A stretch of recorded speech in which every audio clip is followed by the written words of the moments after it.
Bonjour à tous, ça fait un sacré bout de temps qu'on n'a pas fait de vidéo. Entre temps, on a déménagé, on a toujours le Louisiana LG800 à Pellet qui est vraiment un super barbecue. Et on est passé surtout à du lourd, du très lourd.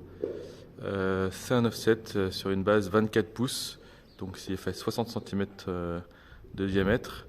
Et il fait 1m80 pour la chambre de cuisson et environ 80 cm pour la firebox. C'est un projet qui me tenait à cœur. J'ai essayé de récupérer ça d'Amérique, mais c'est vraiment trop compliqué. Donc on l'a fait soi-même.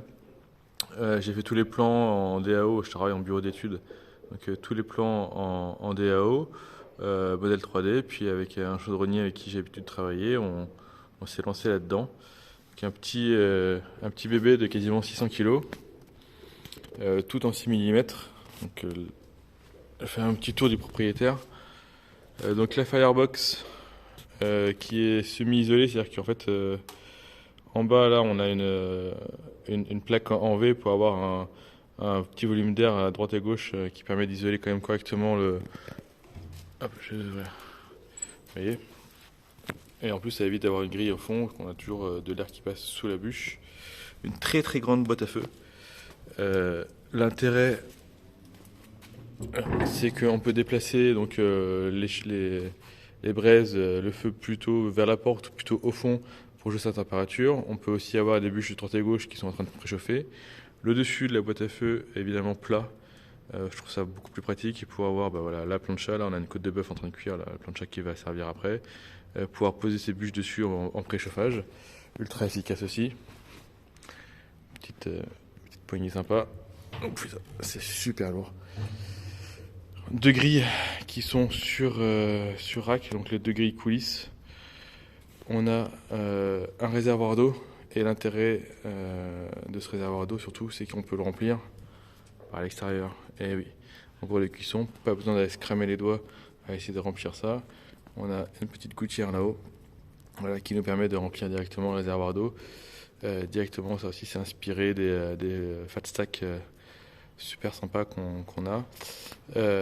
Et pareil, le collecteur derrière rectangulaire. Je vais refermer parce que watching is not cooking. Un collecteur et une cheminée, pareil en DN100, qui nous crache une petite fumée. Je sais pas si vous arrivez à voir là, mais on la voit pas mal maintenant là, avec la gouttière en arrière-plan. Une jolie petite fumée. Évidemment, bon, voilà, j'ai trouvé un thermomètre le trou. Voilà. La deuxième grille là, que je n'ai pas installée pour aujourd'hui. Et la récupération du pot à graisse. Il n'y a aucun déflecteur, rien du tout. C'est directement la boîte à feu, le réservoir d'eau et les grilles de cuisson. C'est quasiment 600 kg d'acier. C'est une stabilité, genre l'aiguille ça bouge plus d'un poil. Et après la consommation c'est directement de la bûche, voilà, de la très grosse bûche, hein, on se prend pas la tête. Pour ça, j'ai un petit peu du plus petit pour l'allumage. Qu'est-ce qu'on a en stock là? On a du bois de hêtre, super pratique. Alors j'ai découvert ça il n'y a pas longtemps. J'ai un tourneur sur bois qui est pas loin de chez moi, qui utilise du hêtre.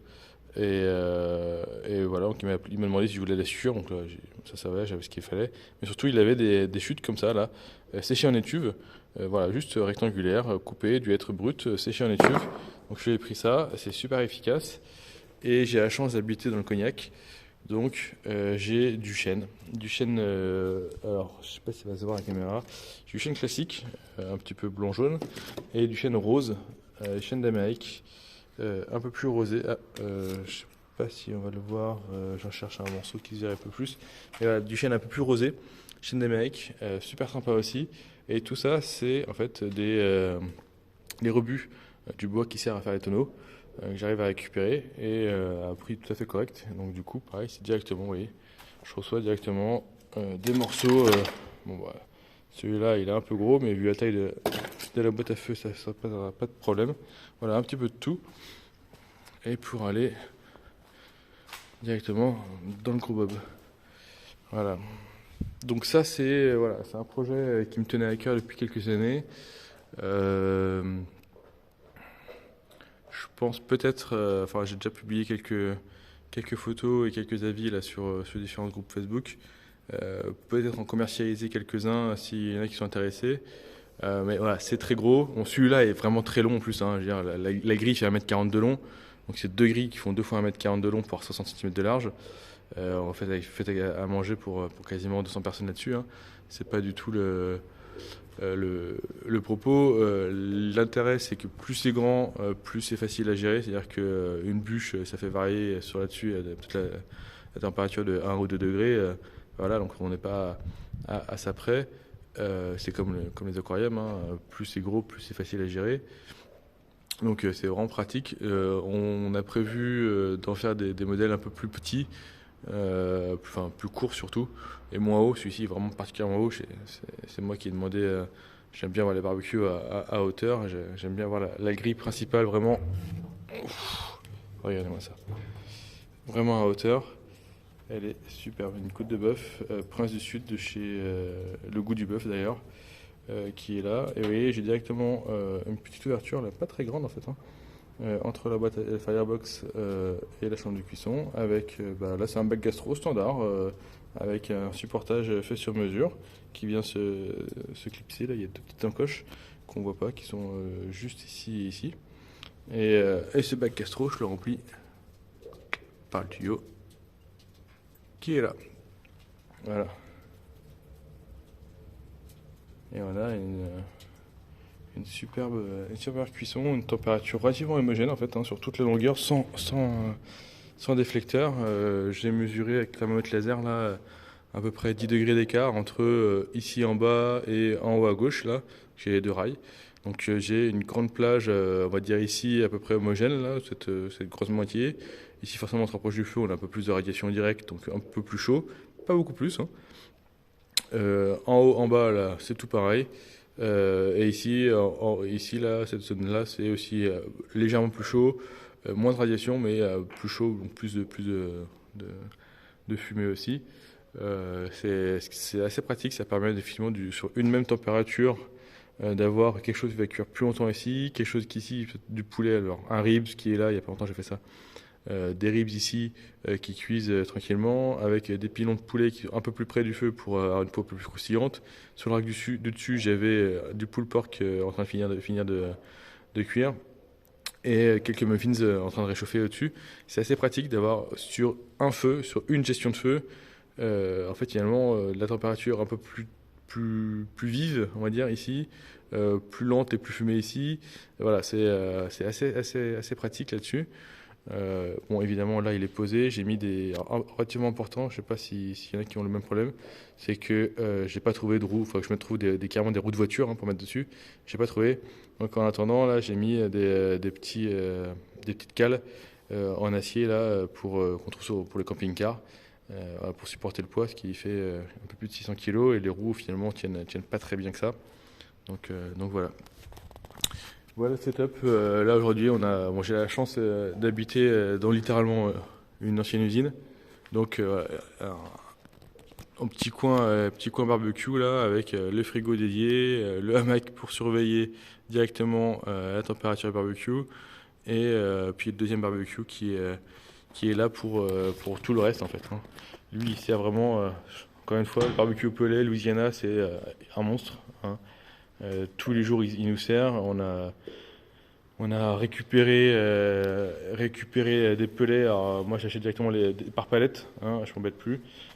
Chez Fargo, il me livre ça, super sympa, les gars. D'ailleurs, j'ai du GMG, j'ai en dessous là d'autres trucs là. Hop, j'ai plein de pellets différents. Là, j'ai eu un petit mix là, il y a pas longtemps, du pécan. Du cherry, j'ai aussi normalement du pellet au charbon là que je voulais essayer, de lumberjack, voilà, donc ça arrive directement pour palette.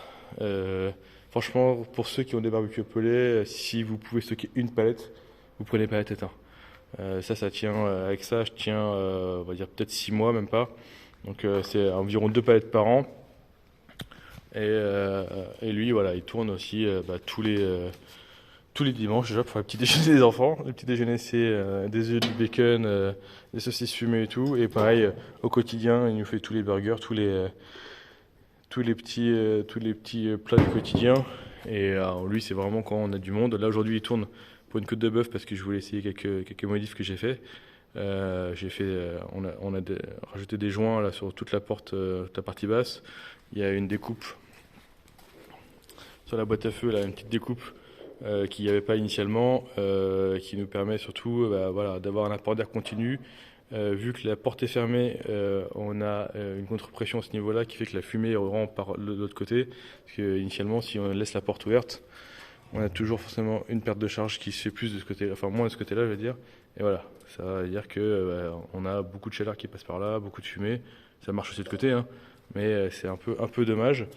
Donc là, l'intérêt, c'était aussi de hop, pouvoir tourner la porte fermée.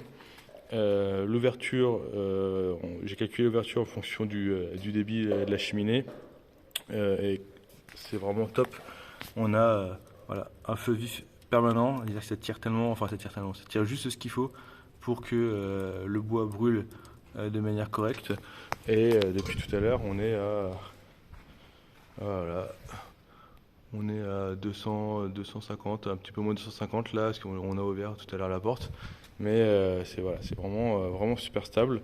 Ça bouge pas beaucoup. Et on a un petit courant d'air là, dans le hangar. Voilà, c'est vraiment top.